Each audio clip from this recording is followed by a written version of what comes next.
Olá, hoje o nosso tema é conselho de classe ou mapa de inteligências, mapa de sala ou mapa de inteligências.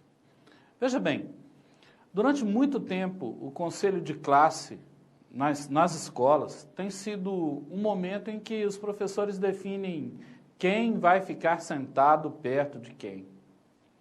Nós podemos fazer essa atividade do conselho de classe, que também é um momento de definir a nota, uma coisa mais participativa.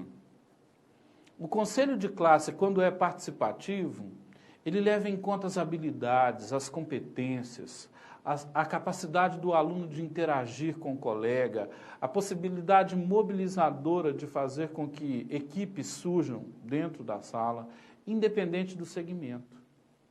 Um conselho de classe é um momento definitivo também para estabelecer o diagnóstico para o trabalho de um outro ano. Aquele conselho de classe final, ele ajuda o professor a dizer para o outro como é aquele estudante, como aquele estudante pode desenvolver as suas capacidades no próximo ano, que tipo de habilidade ele tem, que tipo de inteligência predomina durante a sua vida acadêmica. Conselho de classe é um momento muito sério. Infelizmente, na escola brasileira, os conselhos de classe têm sido um momento do muro das lamentações, das queixas, ou então o momento do julgamento, onde o estudante ele é julgado pelas atitudes que tomou durante o ano. Uma coisa que nós, educadores, temos que ter em mente, sobretudo para tornar a educação algo mais humanizante e humanizador, nós somos os adultos. Os estudantes são as pessoas ainda em formação. Os alunos são pessoas que ainda precisam da nossa paciência, da nossa compreensão e, sobretudo, da nossa capacidade de ajudá-lo a desenvolver uma forma comportamental que seja saudável na escola. A escola do século XXI tem esse desafio. Fazer com que aquele momento em que os professores se reúnem se torne um momento de extrema significância para a vida dos estudantes. Para isso, é muito importante que o professor desenvolva a sua inteligência de olhar para a vida do estudante e que consiga definir quais são as inteligências predominantes também em cada estudante. Para isso, o conselho de classe deveria ser um momento em que a imagem do aluno fosse refletida numa tela como essa, não é? Também aquelas características que aquele aluno tem de melhor, as suas qualidades, e um pouco daquelas habilidades que ele precisa desenvolver mais. Assim, a gente faz esse momento ficar um momento mais objetivo. O objetivo do conselho é esse, favorecer uma avaliação mais completa do aluno e do próprio trabalho do docente.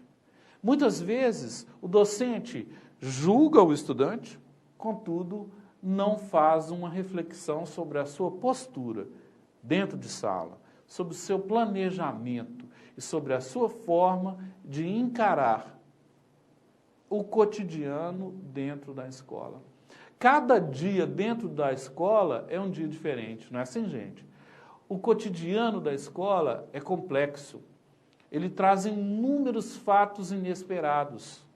E no momento do conselho de classe é um momento que a equipe toda está reunida, é um momento em que essa equipe pode ordenar e reordenar todo o processo de gestão da sala de aula.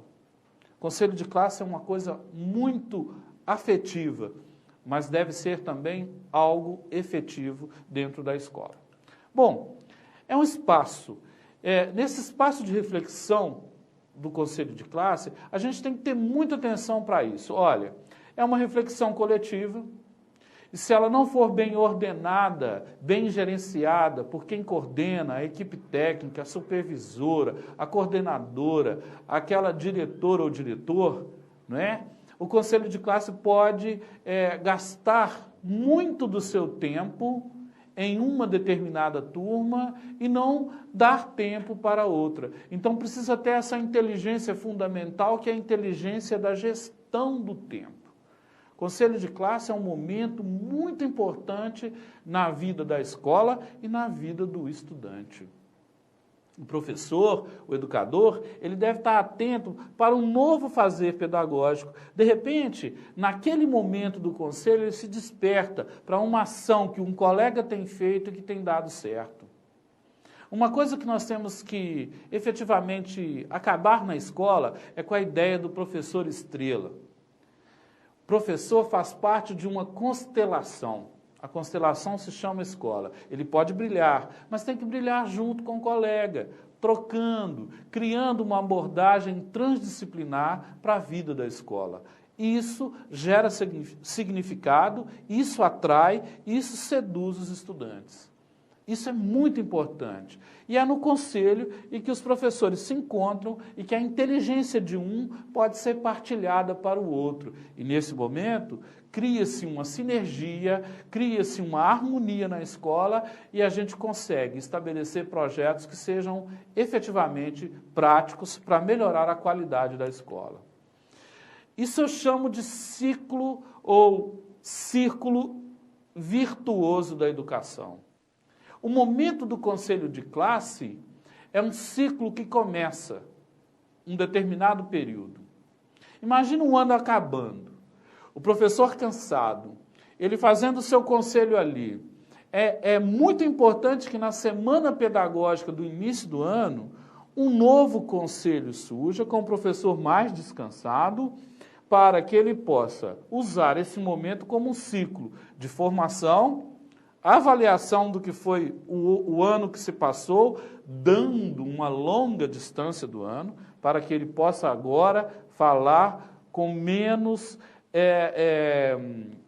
ele vai falar com uma atenção menor daquele momento que ele viveu. Isso é muito importante.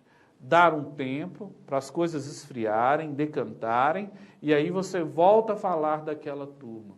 Muitos sinais que são dados no conselho ajudam um professor a ter preconceito sobre um determinado aluno ou turma. Por exemplo, alguns exemplos bem práticos, né, gente? Você fala assim, olha, o aluno X, ele é muito falador. Olha, o aluno X, ele é muito calado. O aluno X tem essa determinada religião. O aluno Y, ele levanta o tempo inteiro.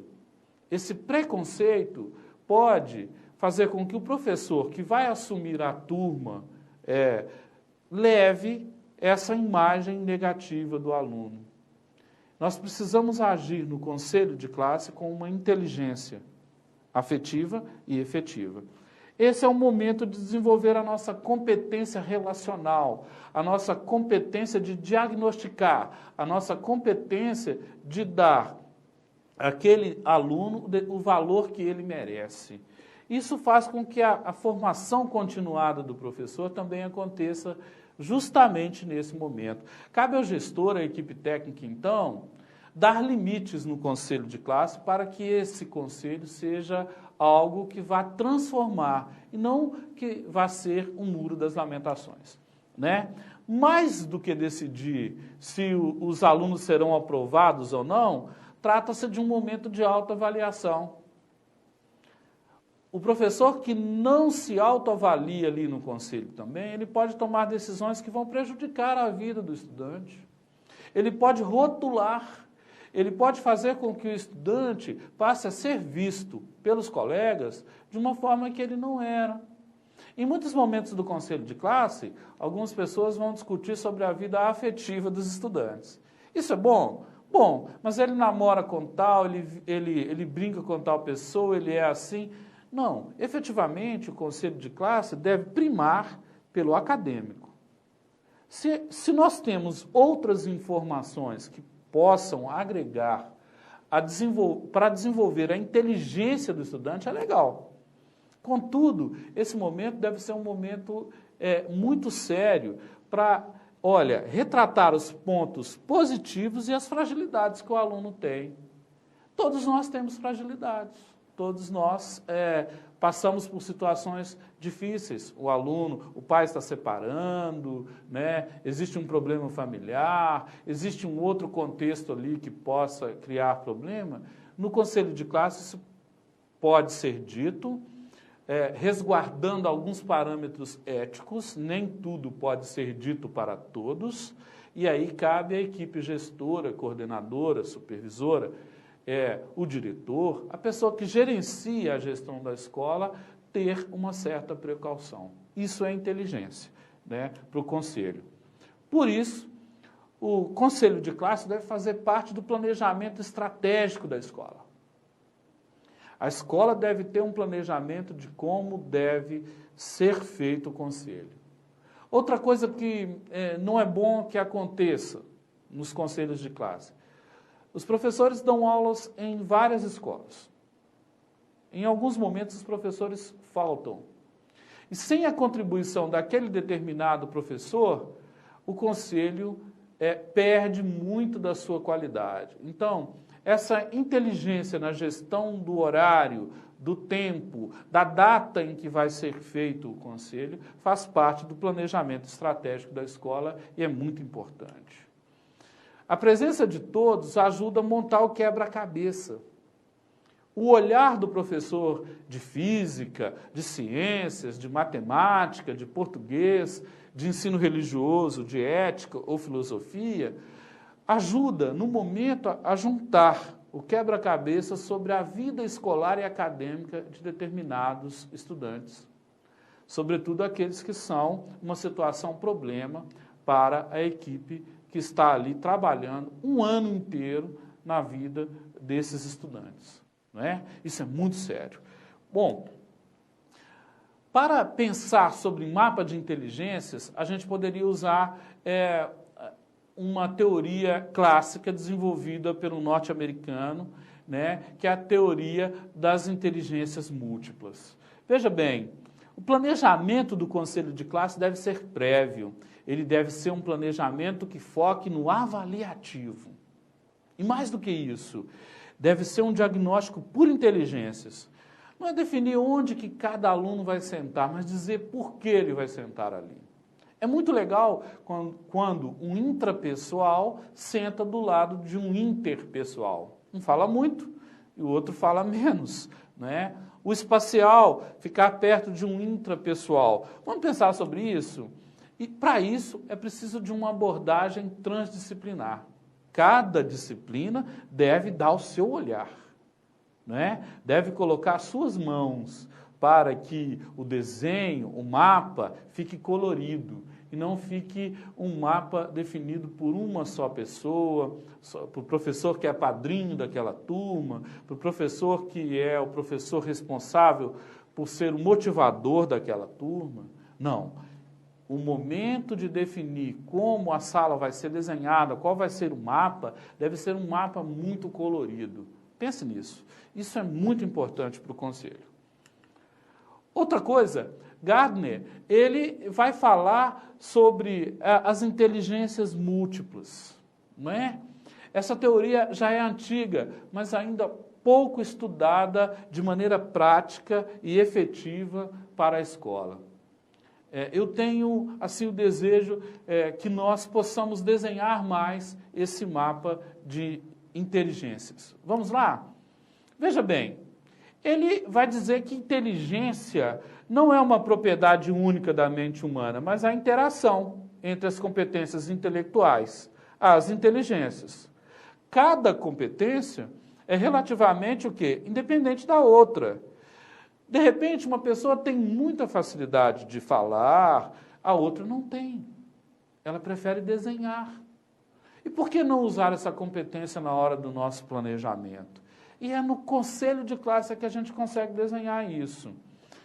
Uma pessoa canta o tempo todo na aula. Já teve aluno assim? Um que canta, não é?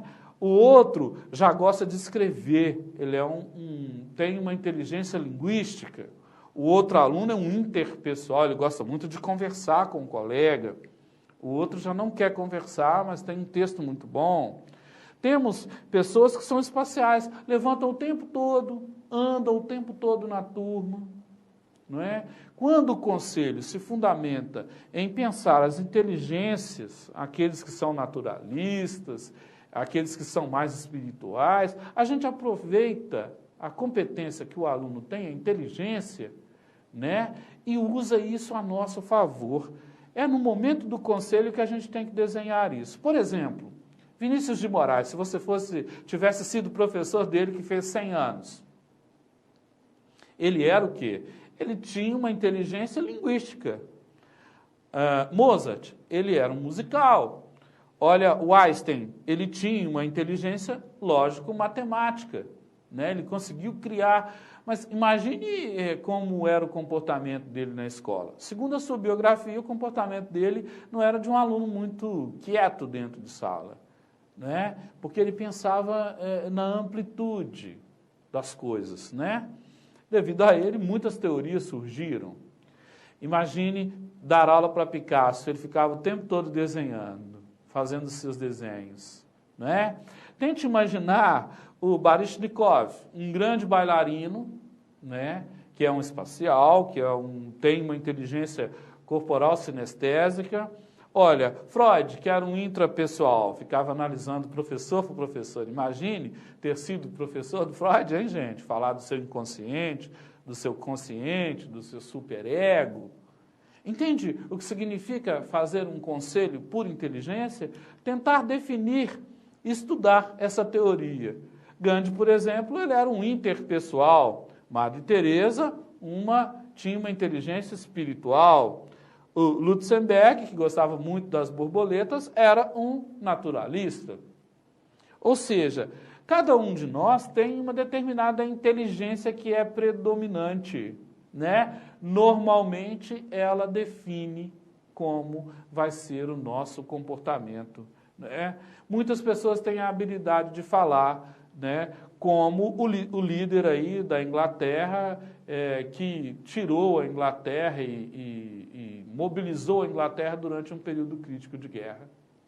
Cada um de nós deve usar também a sua linguagem para ajudar, no momento do conselho, a agregar valor. Essa foi a reflexão que nós quisemos fazer hoje. Conselho de classe é um momento não só de definir quem vai sentar perto de quem, mas definir por quê, quando e onde. Um abraço, foi muito bom encontrar com vocês.